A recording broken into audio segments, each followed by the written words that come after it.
Today is 7th of January and welcome to the Hindu newspaper analysis discussion. So guys, let's start with the video. In the today's video, we are going to discuss entire analysis of Hindu newspaper. We'll cover articles along with their background and the way forward. Moreover, I want to tell you that if you want to download, you can download entire synoptic notes which contains explainer PDF of all articles that we are going to discuss. These PDFs don't contain just the copy paste of the articles but background information, and if some other additional information is needed, that is also provided in the notes are available as a PDF in our Telegram channel, and link for Telegram channel is given in description box in YouTube, or you can directly visit Telegram and can search there by typing Thinking Palette by Sahil and you will get the channel. From there you can download PDF. Now before moving further, let's see the overview of entire newspaper so that we can understand that which articles are actually important in today's newspapers. Fine. So the first article that we can see here is that Supreme Court transfers to itself all pleas related to same-sex marriages. So we'll understand this issue with respect to the GS paper number 1 and GS paper number 2. Then Kuki Chin refugees from Bangladesh pushed back. So we'll see this article with respect to the refugee crisis case study which can be used in ethics paper. Then further moving on, Azad loyalist back in Congress fold, not important article, political article, India's GDP likely to grow 7% this fiscal, NSO. Okay, so guys, this is a kind of an estimate that has been given. This is an advanced estimate that has been given. Now, one more thing I want to tell you, that you don't need to follow every advanced estimate and all such data. Why? Because they will change as economic situation will change. So therefore, these data are highly dynamic, and therefore in exam, the much utility will not be there, because by the time your exam will come, these things would have changed. Okay. Then pandemonium prevails. So guys, here we can see that how the legislators are behaving. Now moving on, caste based survey of 12 crore people. Now we'll understand that what is the caste based census, what is caste based survey, whether these exercises are fruitful or not. All these things we'll see here. Then further moving on, we come to city section. Now city section majorly contains political, regional news, law and order, crime related news. So usually much important articles are not here. Okay, so you need to be little bit extra careful. Okay, and if you are having some different edition of Hindu newspaper, this section might be different. Then further moving on in this particular section, the tenders and all such things have been given. Again, the political issues, the regional political issues in Delhi, etc. have been mentioned. So no need to go in this particular direction. Directly guys, now here we see to boost Make in India, center flags unfair tender norms. We'll see this particular article with respect to examination. Then further moving on in this particular direction, okay, 160, 176 Malayalam films released. These many failed, not important article. Coffee farmers in Kerala's Marayur reap benefits from organic farming. So basically guys, organic farming is a farming where there is minimal or no use of fertilizer, artificial chemicals. And when we talk about the organic farming has a better it has a better pricing. So therefore it is more remunerative to farmers. We are also running the Paramparagat Krishi Vikas Yojana to promote organic farming. But in one particular packet, fine, organic farming is being done. Just as an example, you can use that, okay, how traditionally it is, how it is being carried even in coffee. Now editorial, the crisis in international law. We'll see this particular article with respect to GS paper number 2. Then side article, unhappy new year. So this particular article guys talks about an unfortunate incident that happened in Jammu and Kashmir, where we find this particular thing that the terrorists have opened fire on civilians, which is a targeted attempt to terrorize the people. Okay. Then moving on, political parties are not like companies. We'll see this particular article because now a lot of statements are being made that political parties are like companies and their leaders are like the CEOs and they need to be held accountable. So we'll see this particular reference. Then a brief respite. So now we have seen this thing that Russia has announced a 36-hour ceasefire on war that's going on between Russia and Ukraine. So the article is saying that it should then translate to full truce. It should translate to a full ceasefire. Okay. Moving on. However, you are not required to go and follow this development too much, because this Russia-Ukraine war and COVID, these are two very much evolving kind of a developments. Okay, and as these evolving developments are there, a lot of changes, lot of dynamic changes will be coming. Now, moving on, and today, Saturday, we have ground zero report. And today's ground zero report talks about zero COVID policy to zero COVID policies. So basically, zero COVID policy of China and how this particular situation is evolving, that is provided. Article doesn't contains relevant academic substance for our exam. Okay, I'll not suggest you to waste your time on this particular article. Then further moving on. So today, guys, we don't have text and context, because on Saturday text and context page doesn't comes. Now, after that, guys, largely political articles have been given here. Here, there's one article, center will adhere to timelines fixed by Supreme Court for judicial appointment AG. We'll see this particular article. Then again, political articles, etc. have been there. Okay, Wells Fargo terminates employees. So recently an Air India incident happened where one of a passenger urinated on one of a women. So that direction, you don't need to follow this. Then moving on. After that, guys, here UK ship on permanent deployment in Indo-Pacific makes first port call in India. So here we see this particular thing, that HMS Tamar, okay, sailed from from the Andaman and Nicobar Island. Okay, so this is a ship in Indo-Pacific. It is a UK's ship. Now see this thing, that as we talk about Indo-Pacific region, it is becoming a zone of contention.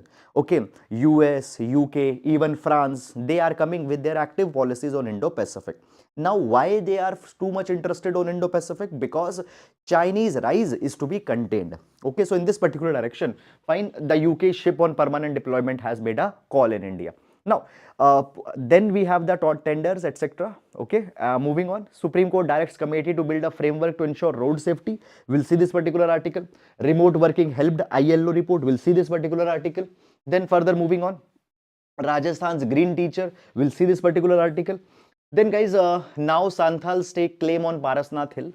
So basically, Parasnath Hill, on the Parasnath Hill, there is the issue that is going on, and guys, the issue is with respect to the cultural significance. Okay, so earlier Jain community said that the Parasnath Hills are culturally important to us, and government decision to create it in a tourist spot, it should be reconsidered. And now the Santhal tribals are considering this particular thing, that the Parasnath Hills are important to us also. So this clash is going on, but with respect to the exam, you don't need to go too much in this conflict between the that is going on. Then further moving on, world page. Okay, signs of fighting after Russia says truce comes into force in Ukraine. Okay, McCarthy nears victory. Evolutionary details. Okay, not very much important for examination. Then coming to business, taming inflation is top priority for South Asian nations, says RBI Das. Okay, then corporate trends, etc. And then we have the sports page. Okay, so guys, understand this particular thing, that when we talk about business page and economy page, you need to understand that only very selected kind of articles are to be read, which specifically has some impact, for example, on Indian economy or on India's foreign policy or India's interest. You should not end up reading every article that's there where Sensex is going, or the statement that has been made. Fine, they don't hold much of relevance for our exam. So you need to understand that. And now let's take all relevant articles one by one in detail. Okay, let's take the relevant articles. So guys, as I was talking about the synoptic notes that I have just mentioned in the start of the video, you can download these synoptic notes from Telegram channel. Okay, and they are highly beneficial. I'll advise you, I'll insist that you please download it. Fine. Now, starting up, so in every class, guys, we start with a GS quotation. We start with the GS folder. So actually today I'm going to take a quotation, but before taking this quotation, I want to pick two of the photographs from today's Hindu newspaper. Yes. So guys, these are the two photographs. So here we can see that how the councillor from two parties, okay, and both of the parties are the national parties, okay, the councillors, how they are behaving in the house of the municipal corporation. So you can see this picture here, you can see this particular picture here. Now guys, just I wanted to show you one particular clipping, Okay, so I have seen this particular clipping many years back, and when today I opened the newspaper, that memory got revived. So I want to show you this particular clipping. Just watch it. Based on all political,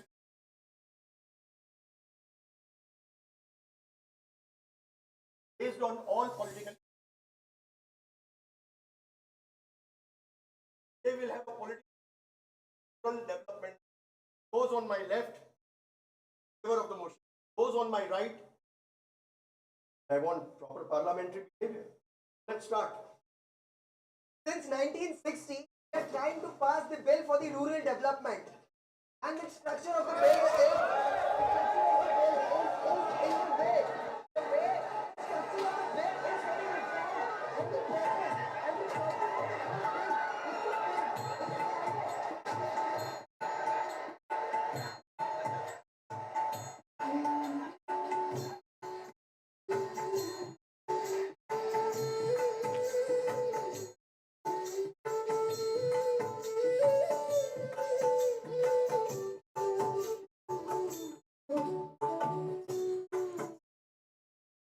So, what this advertisement signified? What this advertisement signified?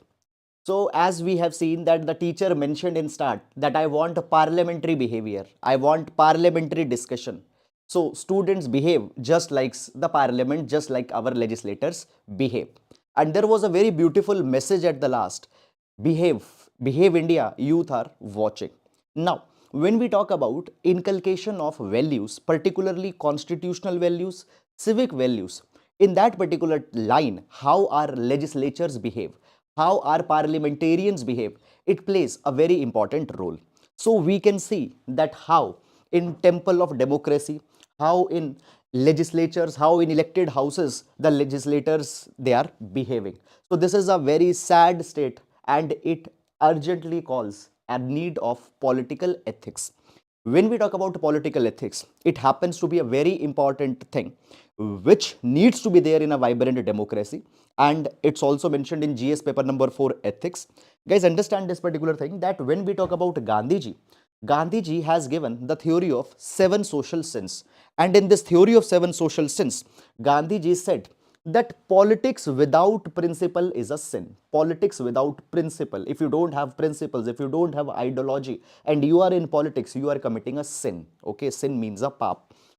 At the same time, here I just want to give you the quotation by by John Rosu. Rosu said, "The people who treat politics and morality separately will never understand either of them." Now, often we see this particular thing that politicians, they think that in politics, populism is something which matters. Attracting more and more people is something that matters. Power consolidation is something that matters. They don't consider that the politics is also about morality. They treat politics different, morality differently. And therefore, Rosu says that the people who do that, legislators who do that, they will never understand, neither they'll understand politics nor they'll understand morality. So, this is something that you can use in your GS paper number 4, ethics. Okay. Now, moving on to first article. Okay, so guys, this particular article, though it looks like more of a political news, but it is a very important article for GS paper number 2, GS paper number 2, issues related to polity, as well as GS 1 and 2, population related issues, the demographic exercises. This article will be important one. Let's take this particular article. Before going in this article, I would like to tell you some of background information, and then we'll see what's happening. So basically, yes. So basically, what has happened in past multiple number of times, Bihar government has requested center government that center should conduct a caste-based census. Okay. Now this request has been made by many other states also and many other political parties also. Let's briefly understand little bit about this caste-based census as we are talking about. So basically, when we talk about India, India is conducting synchronous census since 1881. Before 1881 also there were the census that were there, but the synchronous censuses are being organized since 1881. Last census that was conducted was in 2011. Now census of 2021 was to be conducted, but 2021 census got delayed because of COVID-19 pandemic, and it has been delayed. Even yesterday also it has been deferred. So point is that 2021 census is not held. Now, when we talk about the census, in census, government collects a demographic data with respect to the number of people, their educational status, their other socio-economic indicators are collected in census. In census, common people in India, they are divided as scheduled caste, scheduled tribe, people who belong to unreserved category. Now demand is there that we also need to categorize the backward class people. We need to categorize backward class people on basis of caste, Now point is that we don't collect caste wise data in census. For example, how much population is of Yadavs, how much population is of Nayars, for example, or how much population is for any particular caste, okay, Reddys, Khammas, Vokaligas, okay, Jats, fine, or whatever caste there are. So we don't collect caste-wise data in census, but it's demanded that the caste-wise data should be collected so that we know how much population is of a particular caste. In this particular direction, earlier the caste data was collected during time of Britishers. So I told you, first census was synchronous census was conducted in 1881 and till 1931. Till 1931, caste census was released by Britishers. For 1941 census also, they collected data, but caste census was not released for 1941. So last caste census that happened in India is 1931. Now, many of the states, they are saying this particular thing that over the years, actually, the people who belong to backward caste, their population is increased. But still, how much reservation is given to OBCs? 27% reservation. 27% reservation was recommended by Mandal Commission. Now, many political parties, many parties who have put forward the plank of backwardness, they say this thing, let's carry a caste census and let's see population of backward class people.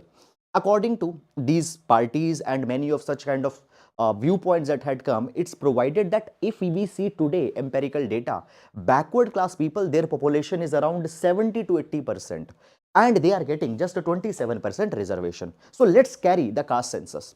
Moreover, they also provide this particular thing that if we want to bring welfare programs for backward class people, if we want to target schemes for the backward people, we need to have some information about their numbers first. So caste census should be conducted.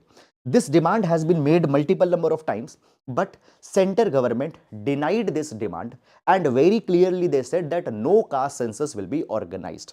By the way, center government is like this, that we are not carrying the usual census. How you expect us caste census will be there? So they have refuted that particular thing very clearly.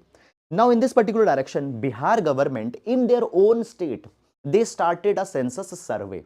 Okay, now they are calling it as a census survey. First of all, let's understand that what's the difference between survey and census. What's the difference between survey and census? Because these kind of a things for our prelims examination, such kind of a things could be there. So census is more comprehensive, and when we talk about census collects information about every member of population.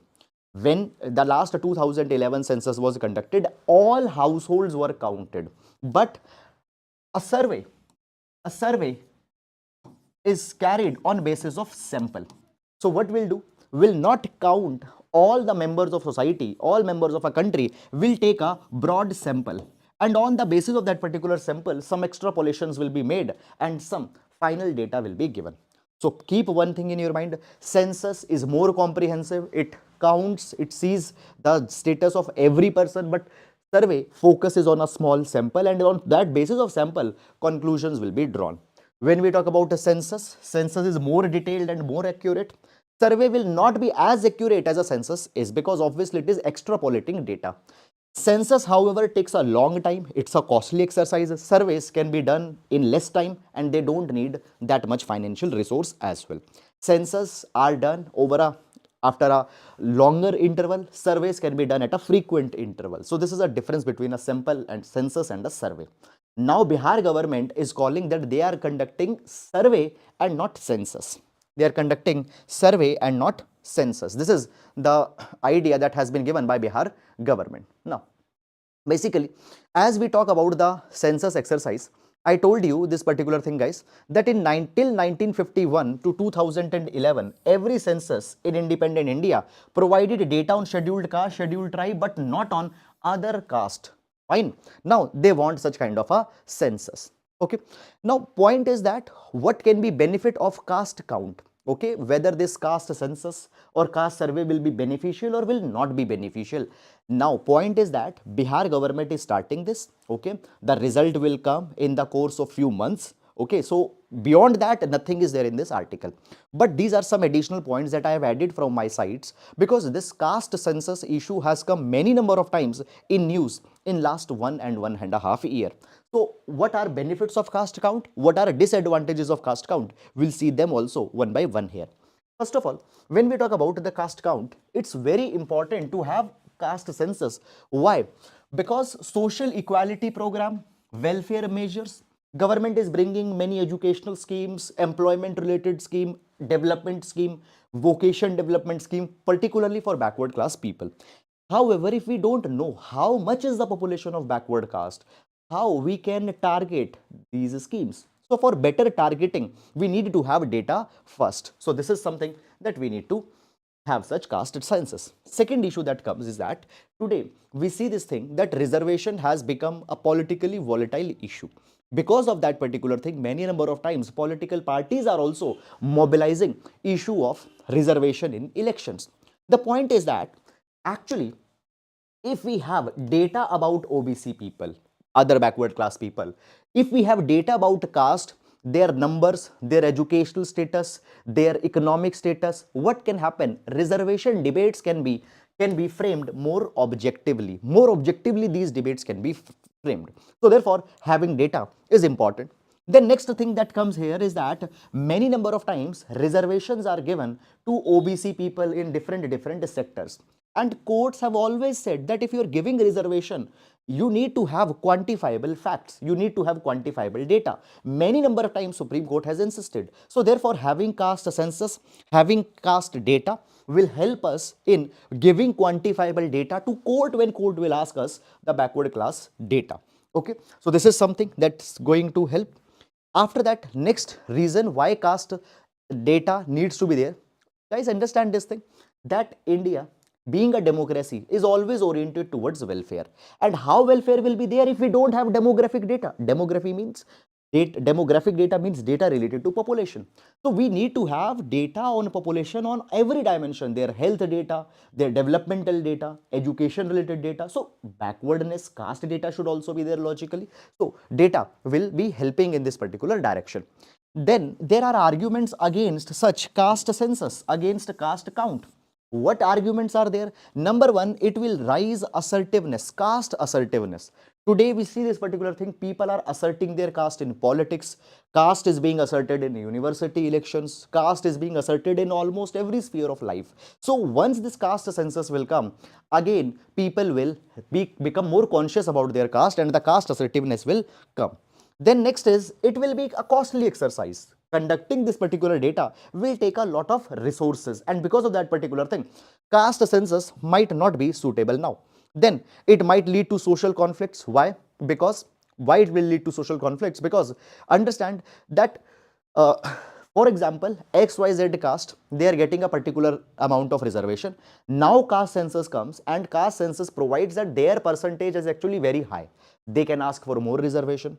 If you want to give reservation, obviously the unreserved categories pie will shrink. They'll also get irritated. So all these particular things will create unnecessary irritants in our society, and therefore it might not be very much relevant to bring such caste count. So therefore, this is the reason. At the union level, there is no plan for caste census as of now. It came till 1931. Political parties are demanding. Now Bihar government has decided that they'll come out, and now they are even starting it. Okay, so if we read the article's heading, the caste-based survey of 12 crore people in Bihar will begin today. Okay, now one thing I want to tell you, Okay, and we don't have any answer in this particular thing. So it has been provided that this survey will cover an estimated population of 12.7 crore. Okay, now it has been provided by news article, all households in state will be counted and recorded.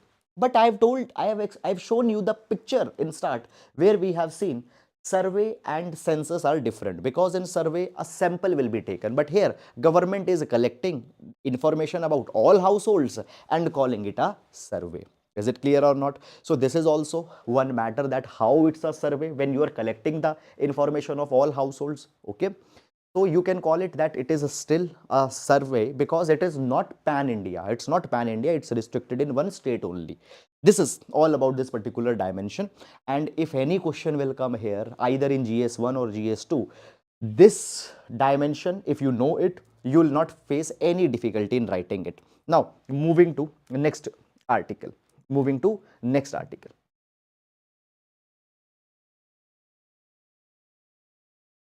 Okay. Now moving to next article. So here we see this particular article again taken from page number 1. Supreme Court transfers to itself all pleas related to same-sex marriages. Now this particular article will see with respect to GS paper number 1 and GS paper number 2 issues of social justice. Guys, if you are following our newspaper analysis regularly, this issue came in news few days back also. Why? Because what happened, few of the people from homosexual community, they asked to get married. Fine, let's discuss this entire issue in detail. Fine. So basically section 377 was there in IPC, Indian Penal Code. Now section 377 of IPC, if I show you section 377 of IPC, it was drafted by Thomas Macaulay in 1838. It came in existence in 1860, and it was based on Buggery Act of Britain. Now, what this section 377 of IPC provided? It provided that sexual intercourse against nature, against the course of nature, will be an offense. What is a sexual intercourse against the order of nature? Sexual intercourse carried by people belonging to same sex. So according to section 377, homosexuality, for example, a male having any sexual relation with male, a female having any sexual relation with female, these are against nature. Because nature, according to this particular provision, has provided for heterosexuality, that is, male should have sexual relation with female likewise. So this is against nature, and as it is against nature, it was crime. So section 377 criminalized homosexuality. Over the years, many petitions have been filed in Supreme Court as well as other high courts that section 377 needs to be decriminalized. In this particular direction, there is a brief journey that I want to show you here. What happened in 2009? In 2009, matter reached to Delhi High Court, and Delhi High Court in 2009 provided that section 377 is unconstitutional. It violates Article 14, Article 15, right to equality, because heterosexual people are given different treatment, homosexual people are given different treatment. It violates the right to equality, Article 14, 15. It violates Article 21, consenting adults. They want to have sexual intercourse. If they are consenting and if they are adult, they can have. Fine, heterosexual, homosexual, doesn't matter. So Delhi High Court decriminalized section 377. Then matter reached to Supreme Court in 2013. But what happened? Supreme Court again resurrected section 377. Okay, they revived section 377. Now, it's not because the Supreme Court was not progressive, it was because of a different reason. Supreme Court provided that 4 years happened from 2009 to 2013. If it was to be struck, then meanwhile Parliament should have passed an amendment act. But they have not done anything, and it will be an example of a judicial overreach by Delhi High Court. So therefore Supreme Court revived section 377 back again. Okay, now that particular matter reached to court. Okay, and finally what happened, it's not mentioned in this particular pictographic. Finally what happened, I'll write here, Navtej Singh Johar judgment came.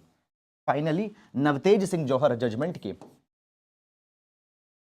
Navtej Singh Johar judgment came in 2018 and it finally struck section 377. Section 377 got decriminalized. So today homosexuality is not a crime in India. Fine.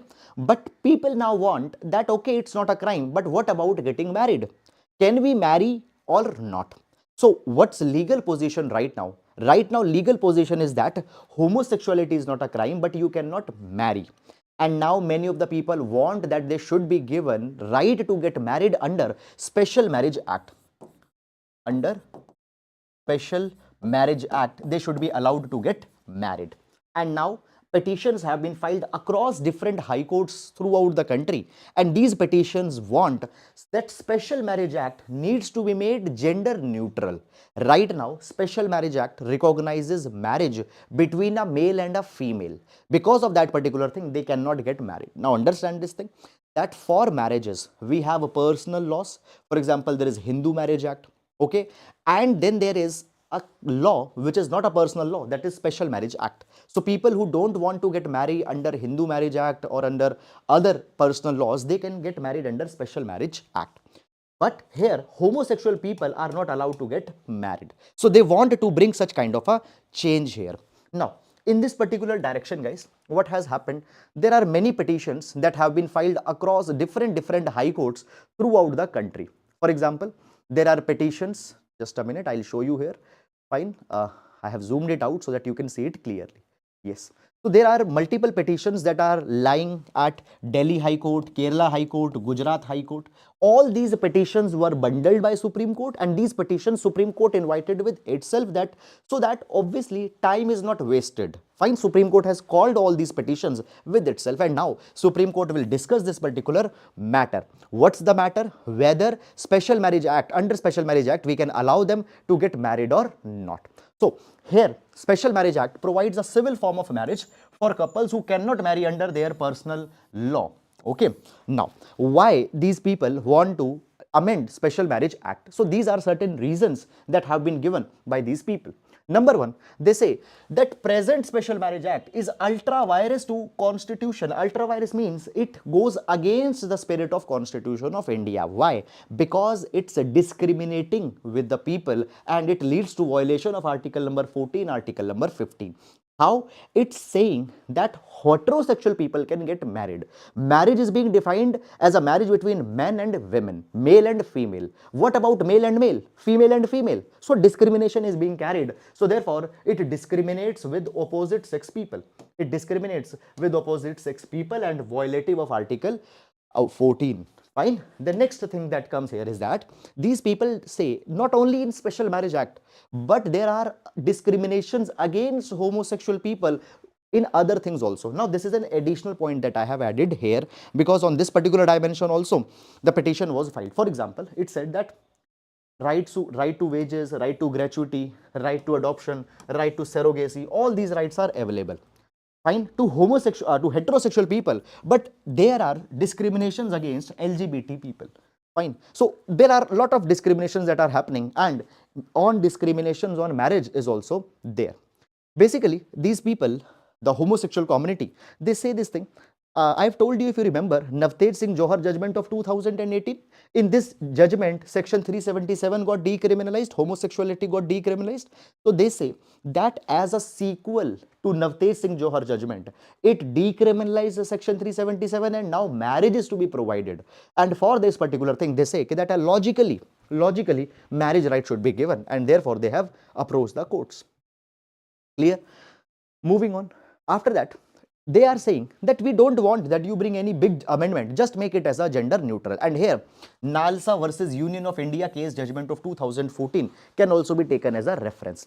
In Nalsa judgment, it was provided that non-binary individual who don't strictly non-binary individuals, and even they have expanded that the entire LGBT people, they should be protected under constitution, their fundamental right, and particularly fundamental right to equality and non-discrimination, right to life, right to freedom, they need to be given at all the cost.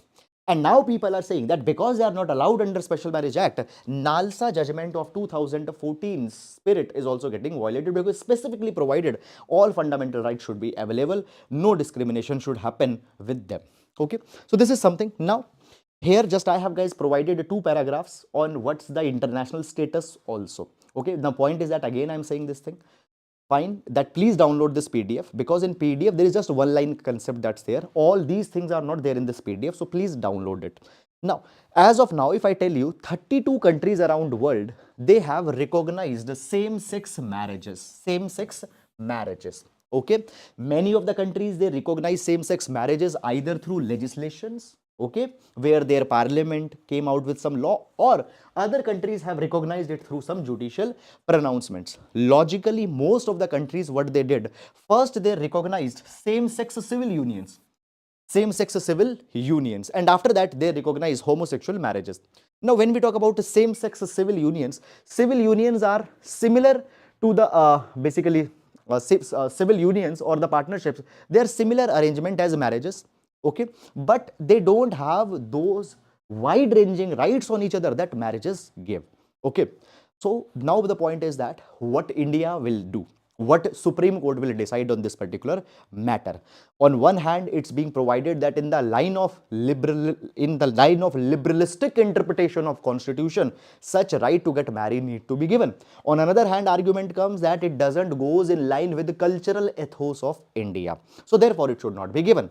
Even center had said in past that homosexual people are a minuscule minority, and for that changing a law doesn't make such sense. But at the same time, there is one more point that comes, isn't constitution guards the rights of even smallest of the smallest section, minority, even if they are, the Constitution of India guards even their own rights. And as per the Albert Camus said, democracy is not about protection of a majority, it's about democracy is not about the rule of majority, it's about protection of minority. Okay, so in this particular line, some conclusion can be written if a question comes in exam.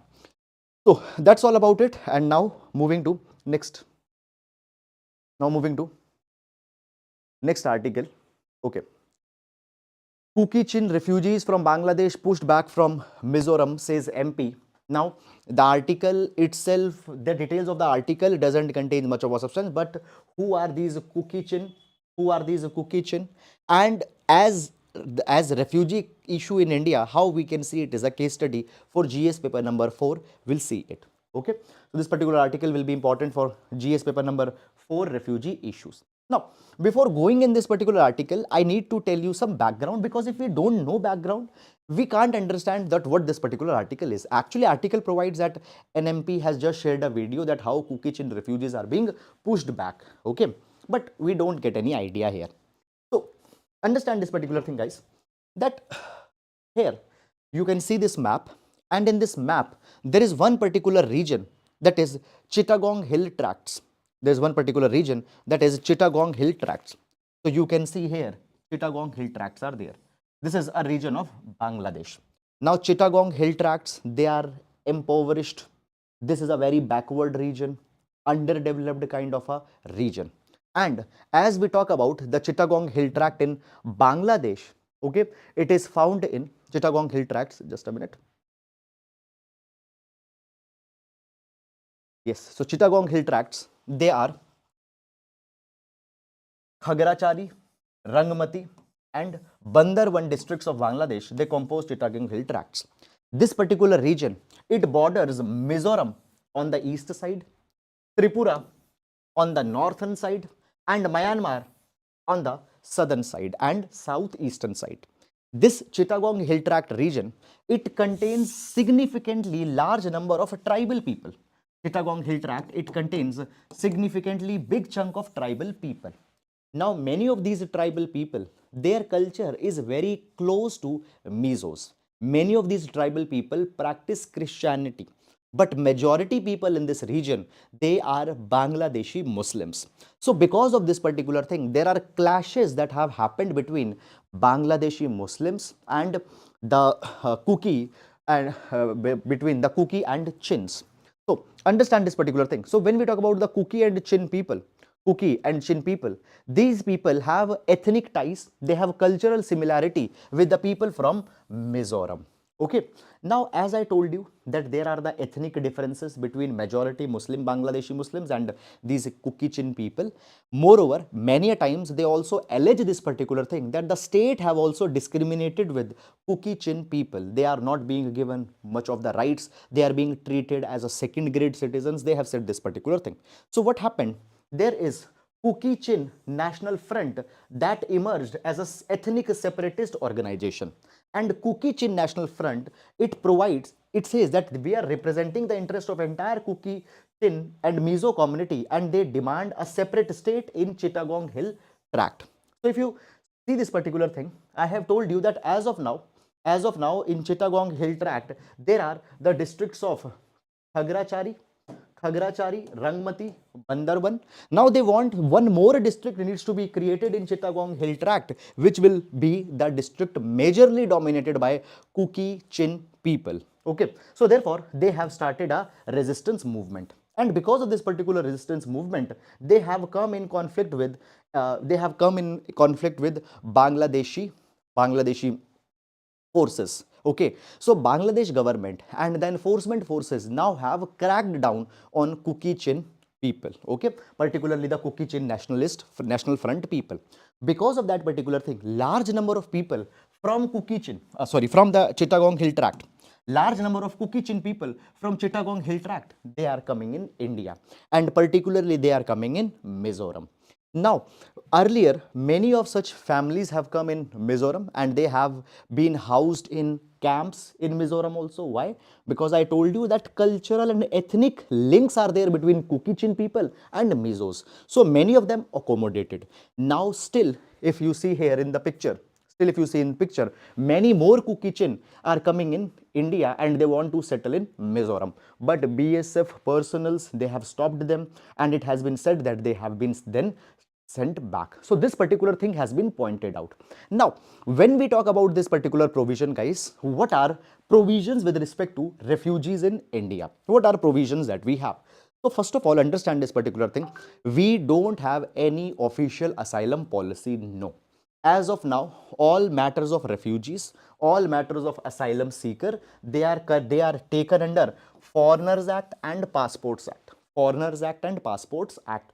And any person entering in India without a valid passport, without a valid visa, overstaying, they can be deported back. Now, on international landscape, there is United Nations Refugee Convention of 1951. There is United Nations Refugee Conventions 1967 protocol, that's also there. Okay, there is 1967 protocol, that's also there. There is United Nations High Commissioner for Refugees, that is specific body under United Nations that ensures that refugees' rights should not be violated. But when India is concerned, India has not signed United Nations Refugee Convention. India has not signed 1967 protocol. So we have pretty much our own discretion as how we need to treat refugees. Okay, so this is all about this particular article. Guys, I hope that you have understood this particular article. Fine. Yes, guys, if you have any doubt, you may please write your doubts here. And guys, if you are watching and if you are liking the video, please like the video, because because that particular thing is a kind of a token of appreciation that whatever we are doing, you are liking that. Okay. Now, next article, to boost Make in India, center flags unfair tender norms. Now, this particular article will take with respect to GS paper number 3, manufacturing sector of India, or with respect to Indian economy also, we can take this particular article. Okay. Now, moving on.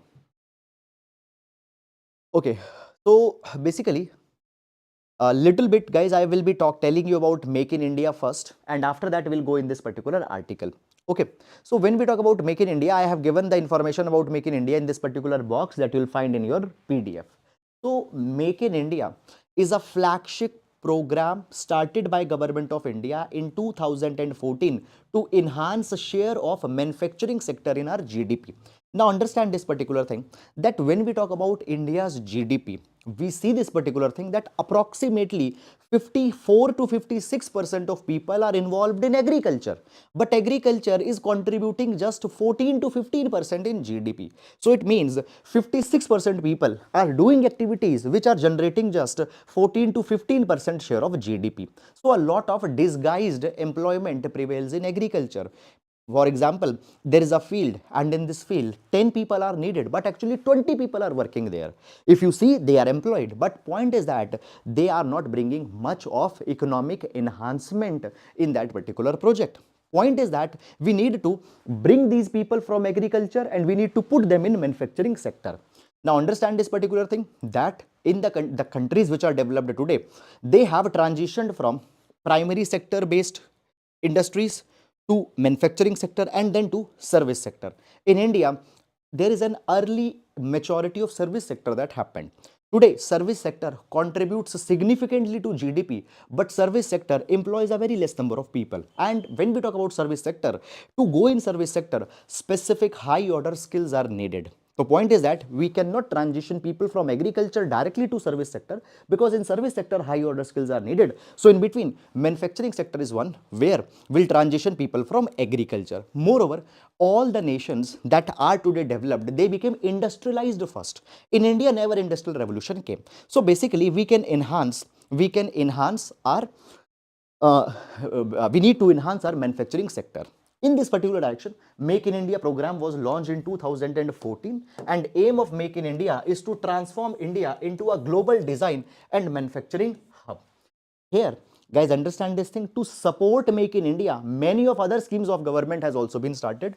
For example, skill development. For skill development, we have Skill India Mission, we have Startup India, we have Stand Up India, Pradhan Mantri Kaushal Vikas Yojana, even Digital India is supporting manufacturing sector.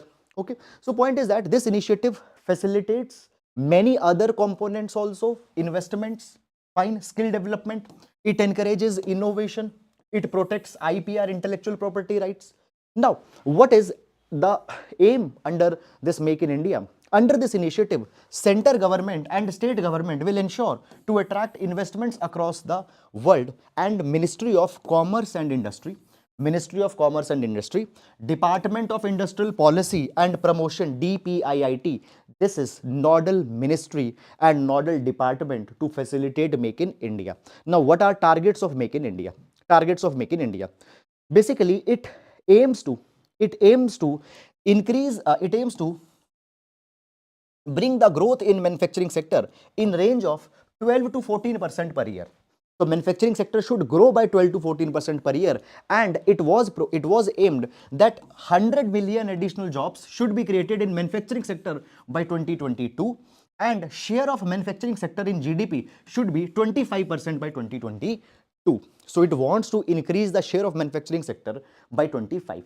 Understand this thing, in Make in India there are 25 focus sectors that are there. So 25 focus sectors should contribute 25% in India's GDP. This is the official goal of Make in India. Originally the target was of 2022, then it was shifted back to 2020, but then what happened, whether now we have achieved or not, as of now we have not achieved it. Okay, now further, moving on in this particular direction, guys, understand one more thing I want to tell you for your prelims examination. Guys, see this particular thing. Manufacturing sector looks that it is only for manufacturing, but no, it also promotes the services also. So out of these 25 focus sector, service sectors are also included. Now, what this particular article is talking about, what is the problem in manufacturing? Now we are going to discuss this particular issue. Okay. Let me show you article first once again, and then I'll come in this particular article. So to boost Make in India, center flags unfair tender norms. So basically, guys, what has happened, union government had provided that when government procurements are being done, now you know this particular thing, government department, government ministries are inviting tenders. Sometimes they are giving some projects for development to some private players.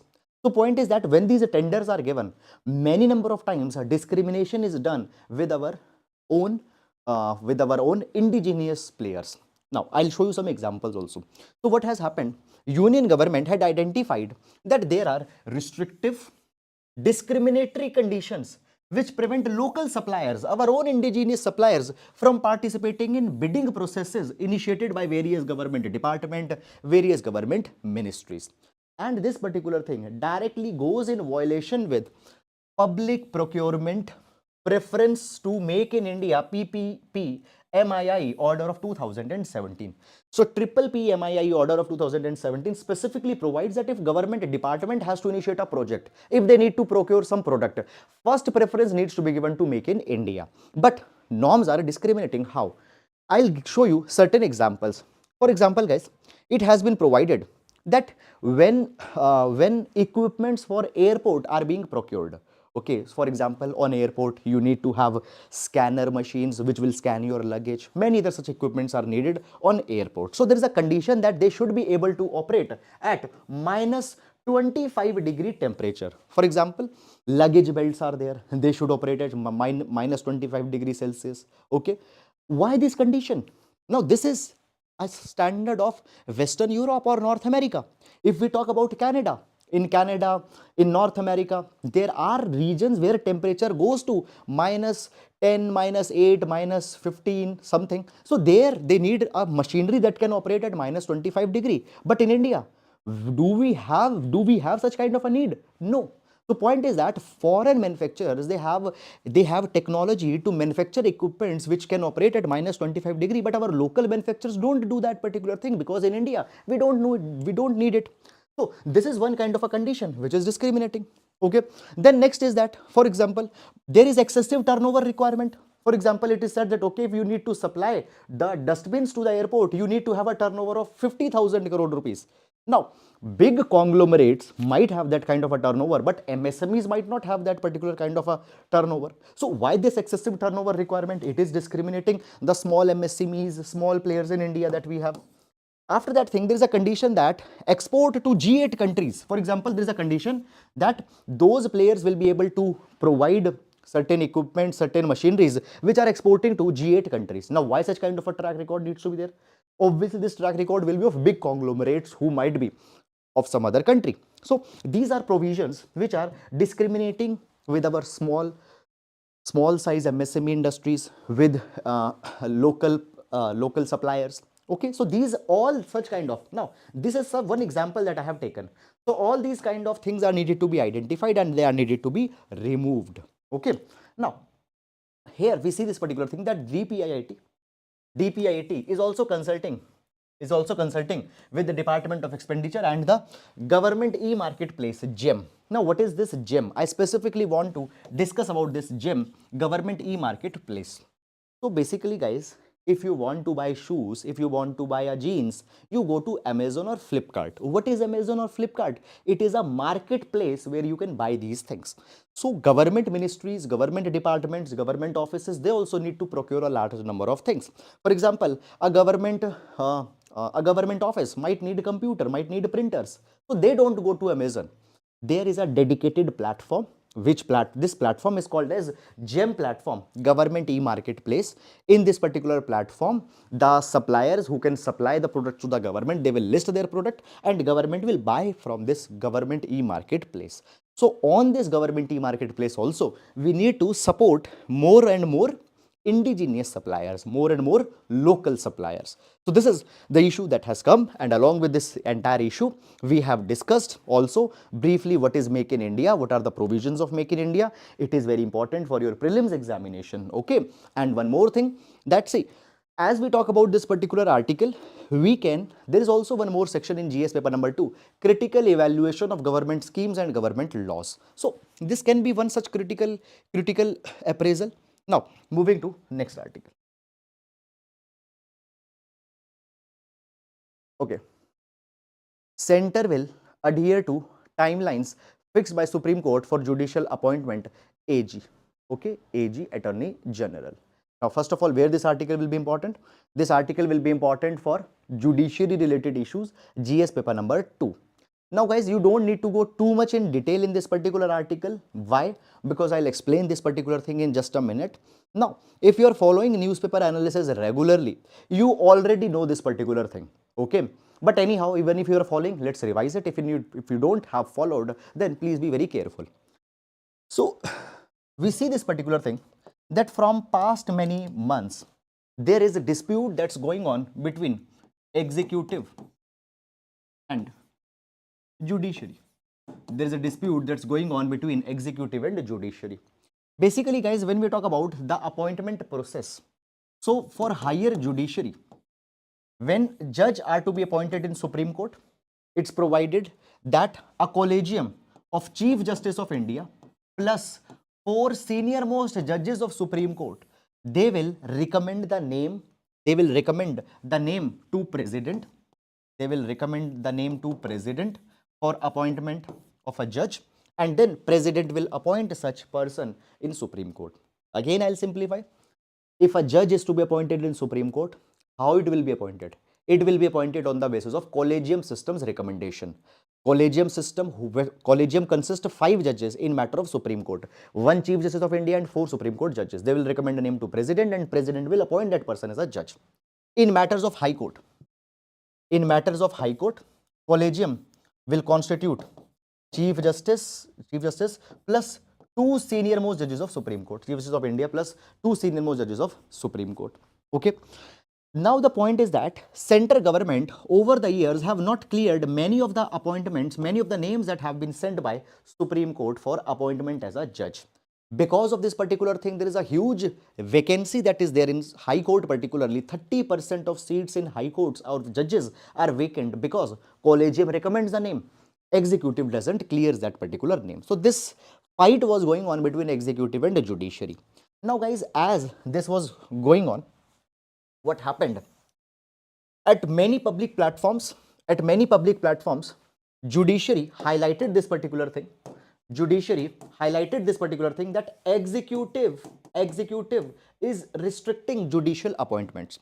Now, in one such kind of a thing, executive government made one statement.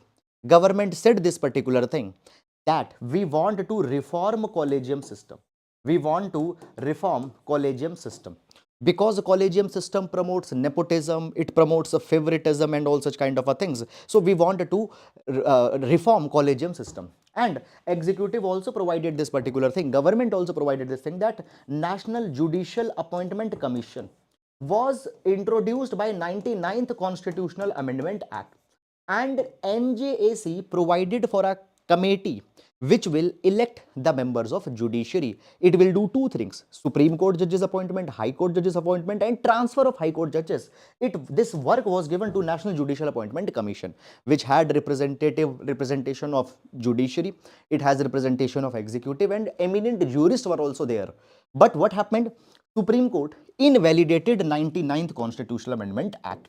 Supreme Court invalidated 99th Constitutional Amendment Act, invalidated the National Judicial Appointment Commission, and reverted back to collegium system again. Now executive had said this thing, that it's judiciary who is obstructing the path for reform, and collegium system had outlived its utility. So indirectly a message was given, a signal was given to judiciary that we are not clearing the name because this process of appointment we don't believe in. We want some reform. So this tussle came between judiciary and executive. Okay. Now what has happened? Now this particular thing looks like a kind of a U-turn.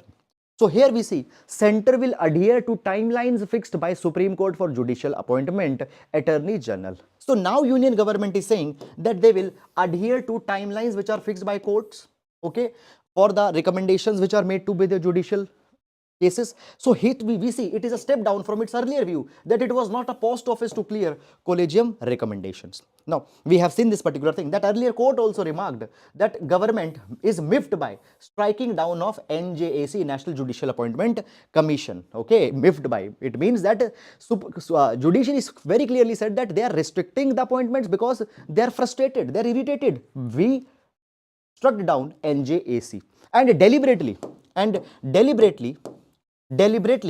just a minute, they are delaying appointments and remaining incommunicado on collegium recommendation. Okay, so now the AG had provided this thing, government has provided, they will respect the timelines and we will clear the names. This is a guys a good thing that has happened, and such kind of maturity is expected from the executive and judiciary, and this is appreciable that we can see this particular thing. Is it clear or not? However, Supreme Court also, if you are seeing this particular newspaper analysis, we have seen this thing. Supreme Court also had said that okay, we'll check the scope of that judgment also by which NJAC was struck down. So this is guys. Now beyond this, you don't need to go here. The statements of AG, statements of judges, etc. have been given, but this is the substance of this particular article. I hope that you have understood it, and now we'll move to next article. Now, the crisis in international law. Now, this particular article, guys, the crisis in international law, we'll see with respect to the GS paper number 2 IR. GS paper number 2 IR. Okay. Now, let's discuss this particular article. And guys, as many of you have asked this thing, that I should mention the name where the particular article will be important, in which paper it will be important. It has been done in today's PDF. You can find it. Okay. Now, taking up the article. So basically, guys, the article is talking about that there are many challenges that global order is going to face in 2023. Okay, let's discuss it.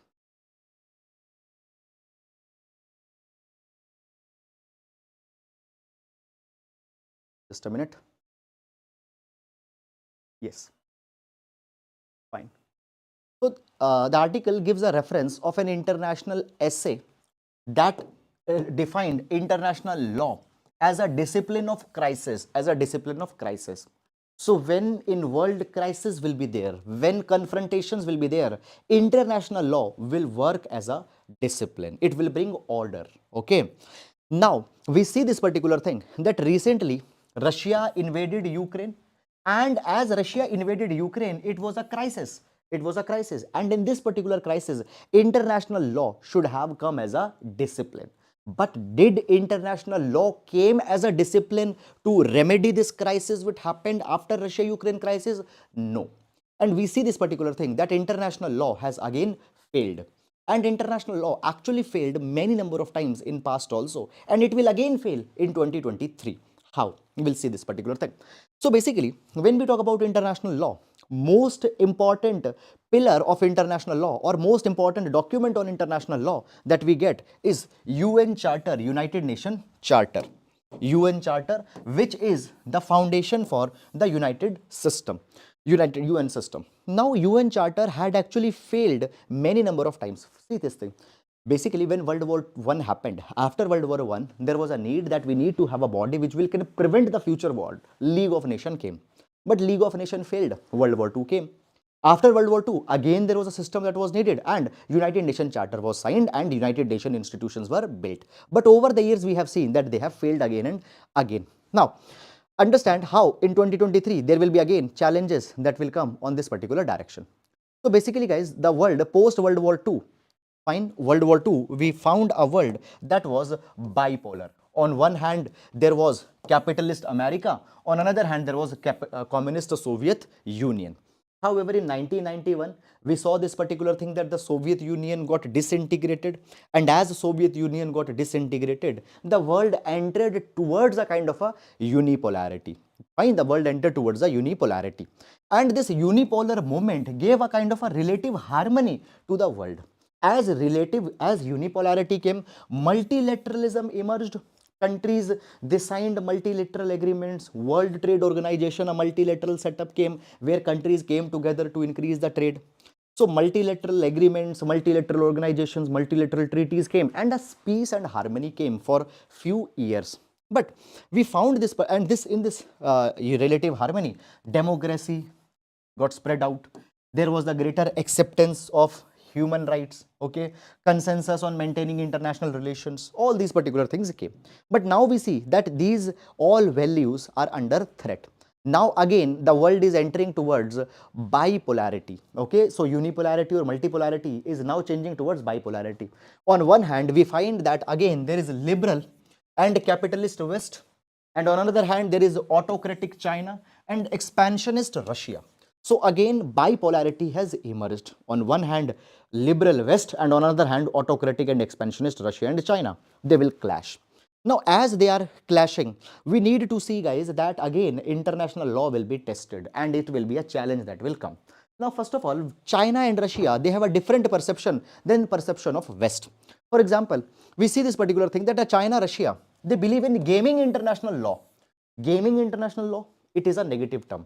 It means that they will read international law as per their own understanding to serve their own national interest. Russia and China, they don't believe in territorial integrity of nation and sovereignty of a nation. According to them, the sovereignty can be molded. Now, when we talk about this thing, both Russia and China, they believe that international law is not universal. It will not be applicable on all the circumstances in a similar capacity. Rather, they give more importance to cultural, they give more importance to cultural and civilizational distinctness. Moreover, we have seen this particular thing that according to the Russia, they don't believe in absolute sovereignty. They don't believe in absolute sovereignty. According to them, some countries are truly sovereign, some countries are truly sovereign. For example, Russia is truly sovereign. Some countries are nominal or limitedly sovereign. I'll give you an example. For example, Russia believe they are completely sovereign. Ukraine is limitedly sovereign and therefore they invaded Ukraine. China believes they are completely sovereign and Taiwan's sovereignty is limited. Okay, it depends on China only. Okay, this is something that has happened. Okay, so these countries will push international law in deeper crisis. Okay, we find this particular thing, guys, that only Russia and China are not the troublemakers. In this particular direction, even USA is not following international law in spirit. For example, when we talk about US is backtracking on neoliberal consensus of interdependence. Neoliberal consensus of interdependence and non-discrimination international economic law. Understand this particular thing.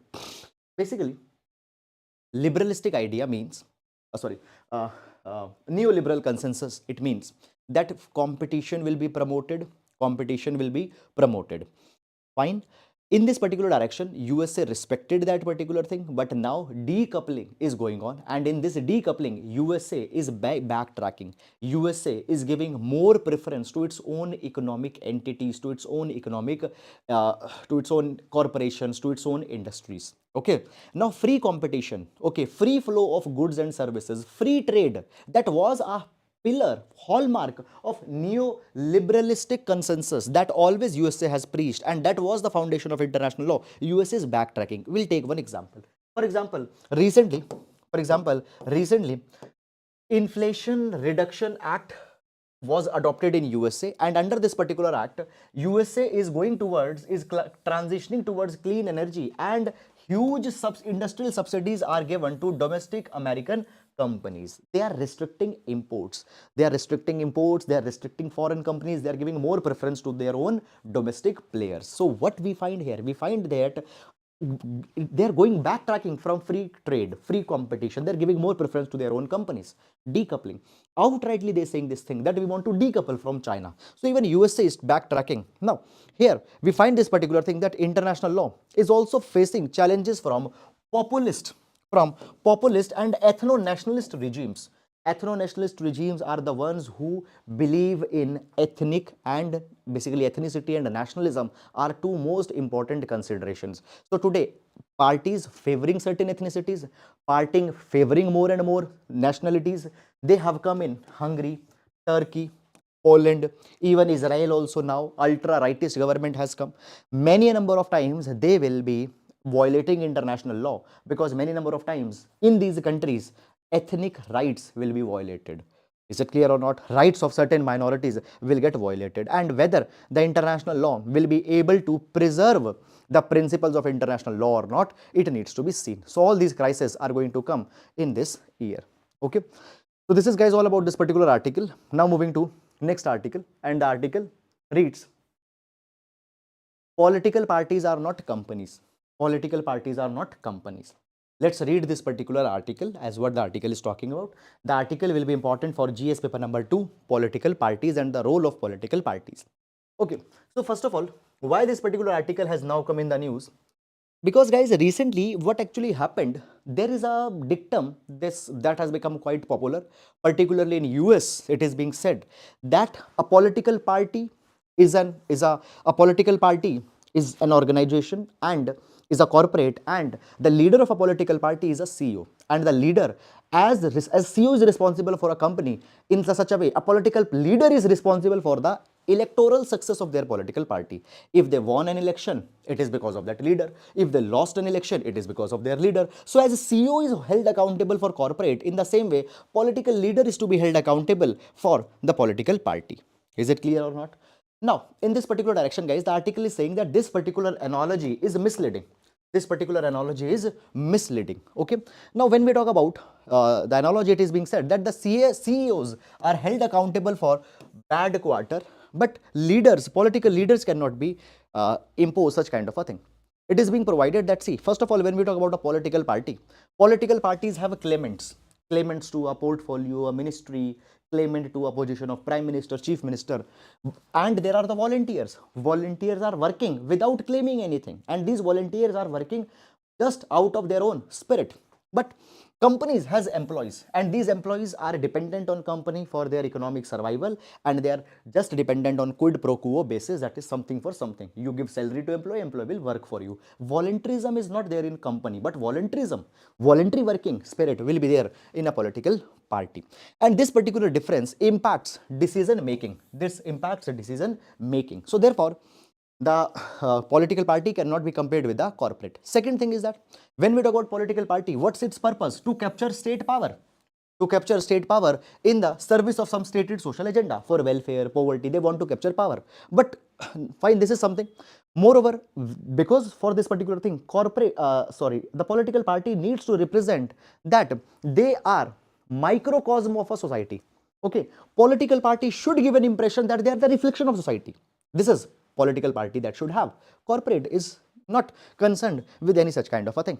Then after that thing, guys, it has been provided that when we talk about private companies, their domain is narrow. They just want to make profit. They want to operate with efficiency. They want to increase the wealth of their shareholders. Their domain is narrow. But at the same time, when we talk about the political parties, their domain is very wide. Is it clear or not?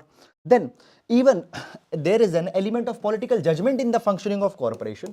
At the top, the CEOs, the board of directors, there will be some kind of a political decision making. But political decision making is not a big theme in the corporates. The next thing, it is being provided that when we talk about political party is more informal and dynamic, A lot of arrangements happened in an informal manner. There is not, though hierarchies there in political party also, but it is not that clean and that delineated as it is in a political party. So power is more informal, dynamic than a corporation. Okay. Now, but at the same time, we see this particular thing that now still there are some trends of corporates that are coming in political parties. Still some trends of corporate are coming in political party. For example, now it is being said that there is a corporatization of political parties that is happening, and professionalism is coming in political parties. How? For example, we take anti-defection law. So basically, anti-defection law provides this particular thing that a whip can be issued. Okay, for example, some voting is to be taken. Voting on no confidence motion is there. Okay, so the leader of a political party's whip can issue a directive to all the members of that political party or all the MPs, MLAs, that you have to vote in this direction only. You should not do this. You should do that. So under the anti-defection law, the whip has been given a lot of power. And by that particular thing, what they do, they constrain, they control the elected representatives. How they should behave, how they should not behave, they control them. So a kind of a corporatization, a control has come. Okay, a consolidation has come. Secondly, when we talk about chief ministers, they use the bureaucracy to bypass ministers. Okay, they are using political consultants. It is an example of professionalism that is coming in political party. So corporatization, consolidation of power is coming. Fine. Professionalism is coming in political parties also that we see here. Okay, so that is all, guys, about this particular article. Now moving to next article, and in this particular direction, we have this particular article, that is Supreme Court directs committee to build a framework to ensure road safety. Okay, so guys, we'll see this particular article, and all your doubts that you have, I will take it. Just give me some time. Okay. Now, before going in this particular article, guys, this particular article will be important for GS paper number 2, developmental schemes. See, we find this particular thing that over the years, number of people who are dying in road accidents, their number has increased quite substantially.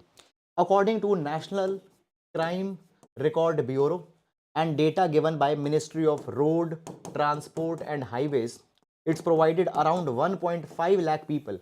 1.5 lakh people die in accidents every year, and around 5 lakh people get injured in accidents. So this is a very big number. And what's the biggest reason for such accidents and all such kind of a thing? Over speeding. And therefore, to control over speeding, Supreme Court has constituted a specific committee in this particular direction. So what has happened? Supreme Court has directed a committee, and the name of this particular committee is Justice A.M. Sapre Committee. This Justice A.M. Sapre Committee will define a framework as how the state specific guidelines can be created for electronic monitoring and enforcement of road safety. So people are overspeeding. Because of that overspeeding, accidents are there. 1.5 lakh people die. So speeding is to be controlled. How it can be controlled? By fixing speed sensing cameras, speed guns, CCTV cameras are needed to be placed at junctures, and electronic surveillance of the roads can reduce down the speed. Okay, so basically how this particular provision can be implemented, Justice A.M. Sapre Committee is constituted. Now, it has been provided that when we talk about Section 136A of Motor Vehicle Act, it provides for electronic monitoring and enforcement of the road safety. So implement this particular provision, this Justice A.M. Sapre Committee has been constituted. And it has also been provided. Now, basically, when we talk about Motor Vehicle Act 1988, which got amended recently also, it provides that the center needs to make a rule for electronic monitoring. Okay, it needs to ensure how speed cameras, CCTV cameras, speed guns, body wearable cameras can be used. I have told you the Motor Vehicle Act. It also provides that there needs to be a National Road Safety Board. As per Motor Vehicle Act, a National Road Safety Board needs to be there, which will give advices that how the road safety can be improved. Then there will be the road safety councils that will be established at the national, state and district level. All of them will recommend, will advise on improving the conditions of road safety. Is it clear or not? So this is all about this particular article. So this committee has been constituted and it has been given work. Beyond that, no substance is there in this article. Now, moving to next. Rajasthan's tree teacher has blazed a trail of green. So this particular example can be used as a case study for GS paper number 4, ethics GS paper number 4 case study. So guys, here we can see this particular thing. Now, here we can see this particular thing, that one of our school teacher in Badmer district of Rajasthan, has planted more than 4 lakh trees. Have planted more than 4 lakh trees over a campaign of 24 years, and has also connected with 1.2 lakh people during this particular drive. So he is planted single-handedly, he has planted 4 lakh trees over 24 years of time. He had sensitized people, he's mobilizing more and more people, and because of this particular effort, what has happened? He has prevented the desertification in western Rajasthan for 24 years. So because of him, desertification has been reduced. So this is an example of environmental crusade. This is an example of environmental ethics in the teacher. The name of this teacher is Behraram Bhakar. Okay, Behraram Bhakar. So such examples you can give in your case studies. Okay, so this is that. However, beyond that you don't need to give, but just in environmental ethics, environmental crusaders, such example can be given. Okay. Now, moving to next article. Remote work helped in saving jobs during COVID, ILO report. So basically, this article, guys, is talking about the latest report that has been released by ILO, that is International Labour Organization. Now, this particular article will see with respect to GS paper number 4, work culture. So ILO has released the report, and now understand this particular thing. Guys, the reports, etc., are also directly asked in the exam. So the report is working time and work-life balance around the world. And this particular report provides that because of the flexible working hours that were there, flexible working hours, work from home, it has helped in reducing it has helped in reducing the hours of work. It has reduced the stress, and healthy work life balance has been restored. When we talk about the work and life balance, it has become already a kind of an important theme before even the pandemic. And now we see this particular thing, that the ILO report provides this particular thing, that the system of reduced working hours, flexible working timing, okay, these things have increased the productivity, and it can benefit economies, it can benefit companies, workers, and at the same time a healthy work life balance can also be enhanced. It has provided this particular thing, that more than one third of workers are regularly working for more than 48 hours per week. Okay, a fifth of the global workforce is working short time, 35 hours per week. So majority of the one third of the workers are working for 48 hours. Fine, one fifth of the workers are working for 35 hours. This is a trend that they have given, though no need to go too much. But it has been provided that informal workers are more likely to have long or short hours. Okay, now we saw this particular thing, that few days back there was the great resignation phenomena that was a lot in news. What was this great resignation phenomena? Large number of people resigned from their job. Why?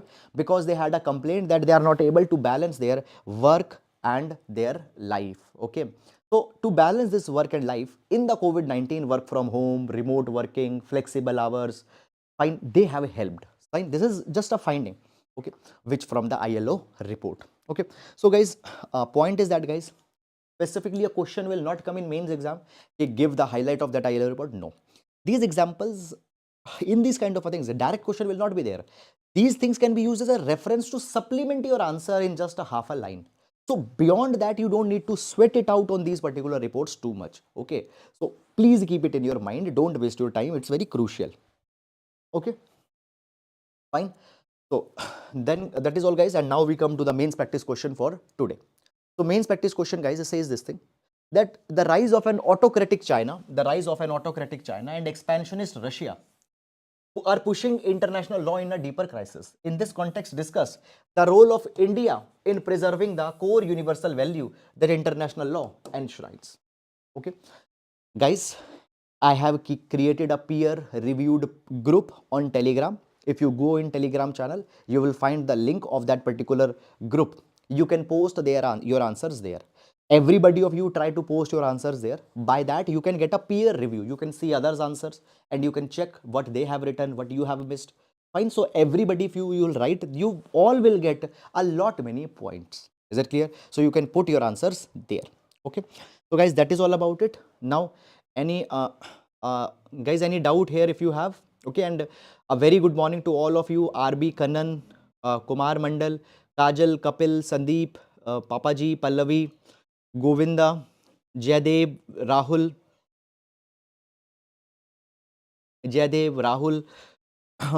Nancy, Shubham, Neetu, Muthu, Kristia, Akshat, A. Ravi, Kavya, Nagraj, Kavi, Gorinath, Savitri, Shai Ganesh, Sandeep, Balgani, Akashdeep, Neetu, why caste-based census survey is going there in Bihar? Does it not make any discrimination among different groups of castes? See, just a survey. They are not essentially, it will not lead to discrimination outrightly, because it's just an exercise to count the number of people. Rajeshwari, Amanraj, Shraddha, Ketan, Vineet, Anil, Shumukh Sundari, Asai, Vinod, Mahalakshmi. India is not signatory of UN Declaration of Refugees, and why India support refugee from Sri Lanka and Tamil Nadu? See, we are not signatory. It means that we will not be adhering to whatever they say. We will have our own policy. It doesn't mean that we will not allow the refugees. Not a signatory means their conditions will not be applicable, but we can have our own condition. Okay, Smart Ankit, Yasu, Pratap, Divya, Kavish, Dr. Santosh, A.V. Ravi, Sundari, Shivam, Vinita, lovely sir please reply me mains के answer writing में words कैसे count करें ताकि हमें पता चले कि हमें ज़्यादा या कम तो नहीं. Dear, it's a very mechanical kind of an exercise. You see you just take an idea. Okay, your word size will be different. Okay, how much space you leave in between the lines, it will be different. So just write a sample answer and take an estimate that okay, this much word it is there. You don't need to manually count the words. You need to have an idea in your mind. Okay, Niharika, fine. Niharika IA Kora. Please, more on anti-defection law. Anti-defection law was implemented by 52nd Constitutional Amendment Act in 1985. It restricts the people who have won a election from one political party to join other political party. Okay, so but please read it more in your Lakshmikant book. Bhumi Sharma, Ganesh, R.B. Kanan, sir, the article all women transform team from India to peacekeep in Sudan in page. Just you can see the heading, not more than that. Vinita Maurya, Prabhas, Lakshman, Ashish, Prabhas, Pavan, Athira, Prabhas, Abhishek, PSI. Where's the link for joining answer writing group? You go in Telegram channel, and in Telegram channel, yesterday I had made a post. There you can get it. Okay. Okay, you can go in Telegram channel and there I have mentioned. So guys, that is all about today. I hope you've liked it. Thank you so much, guys. And I hope that you are appreciating it. Please, guys, do leave your lovely comments as well. Thank you so much.